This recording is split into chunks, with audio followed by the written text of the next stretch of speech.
RS hospital the name of trust doctor Jayprakash Kewalani के सानिध्य में सुपर स्पेशलिटी चिकित्सा सुविधाएं, ऑर्थोपेडिक सर्जरी, न्यूरो एवं spine, urology, general surgery, asthma, दमा, श्वास, टीबी, नाक कान गला और साथ ही मुख्यमंत्री स्वास्थ्य बीमा योजना के अंतर्गत निःशुल्क इलाज हेतु अनुबंधित हॉस्पिटल, 24 घंटे आपातकालीन सेवाएं, digital X-ray, pathology lab, pharmacy. RS hospital, Pragati Nagar, Kotda, Baba Ramdev मंदिर के पास, अजमेर।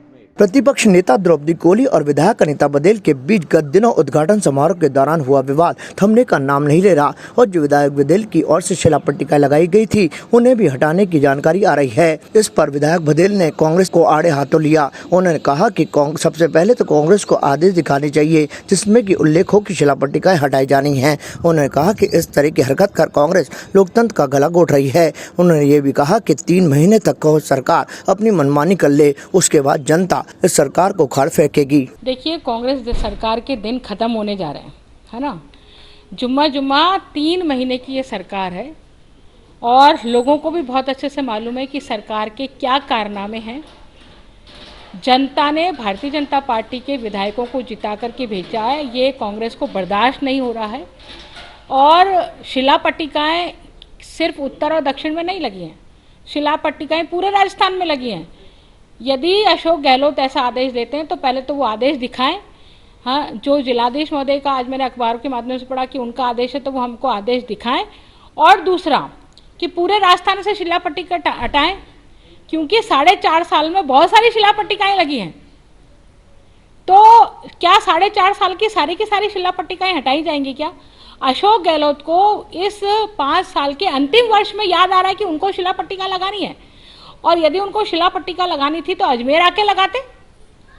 ऑनलाइन तो कोई भी कहीं से शिला पट्टिका लगा सकता है, लेकिन आप जो है इस तरह की कार्रवाई करके निश्चित रूप से लोकतंत्र का गला घोंट रही है कांग्रेस। लोकतंत्र में सबको बोलने का अधिकार है, जनप्रतिनिधित्व का सम्मान है, लेकिन उस सम्मान को ख़त्म कर रही है। तो मैं तो एक ही बात कहूँगी कि 4 महीने तक आप और अपनी दादागिरी कर लें, अपनी बदमाशी कर लें, इसके बाद जनता आपको अपने आप सबक सिखाएगी।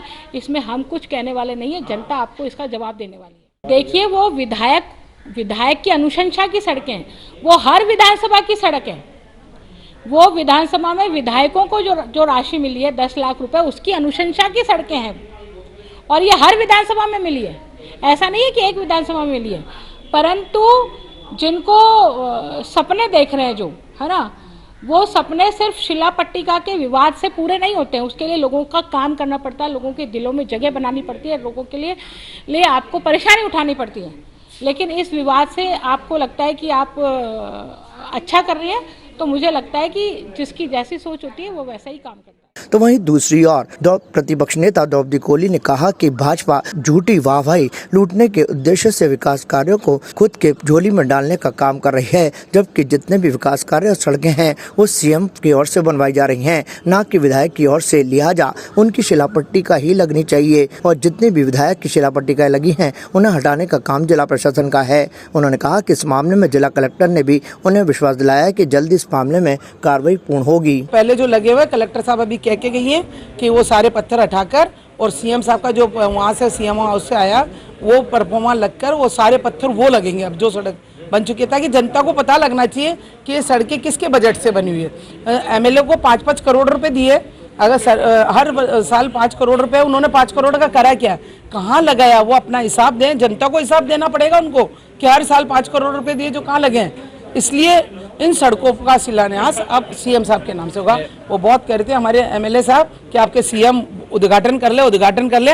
आज हमारे सीएम साहब ने उद्घाटन कर दिया, उनके बात का जवाब उनको मिल गया। ताज़ा खबरों के लिए देखते रहें सरेराह न्यूज। अपना फ़ोन उठाएं और सब्सक्राइब करना ना भूलें।